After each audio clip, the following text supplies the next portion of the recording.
OBC बांधव भरत कराड याने मांजरा नदीमध्ये ओबीसी आरक्षण संपुष्टात येणार या वैफल्यग्रस्त अवस्थेमध्ये आत्महत्या केली। खरं तर भरत कराडची ही आत्महत्या हे सरकारचं निष्क्रियतेचं प्रतीक आहे। मराठा विरुद्ध ओबीसी, ओबीसी विरुद्ध मराठा हे वाद कोण लावतंय? घटनात्मक चौकटीमध्ये टिकणारं राहणारं आरक्षण सरकार का देऊ शकत नाही? का सरकार लोकांमध्ये संभ्रम निर्माण करतं?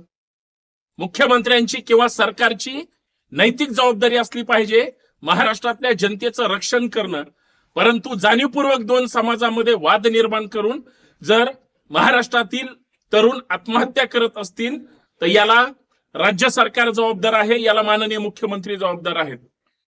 कारण समाजामध्ये सामाजिक विष पसरवण्याचं काही सरकारचे सुपारी भागदर वेगळ्या रॅलीच्या माध्यमातून प्रयत्न करतायत आणि याच नैराश्यातून भरत कराड या तरुणानं आत्महत्या केली।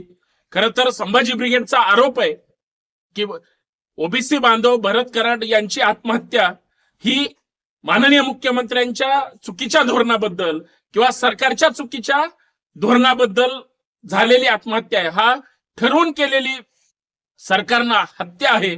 म्हणून सरकार असेल किंवा मान्य मुख्यमंत्री असेल यांची नैतिक जबाबदारी या भरत कराड यांच्या मृत्यू प्रकरणी आहे। म्हणून सरकारवरच मनुष्यवधाचा गुन्हा दाखल झाला पाहिजे अशी संभाजी ब्रिगेडची मागणी आहे। कारण जर अशा पद्धतीनं तरुण स्वतःचे प्राण देत असतील, कुटुंब रस्त्यावर येत असतील, कुटुंब लेकरं बाळ जर अशा पद्धतीनं हे सगळा संसार उद्ध्वस्त होत असेल हे अत्यंत दुर्दैवी आहे, संतापजनक आहे। माणसं जिवंत राहणार नसतील तर मग त्या आरक्षणाचा उपयोग काय हा प्रश्न महाराष्ट्रासमोर उभा राहिलाय।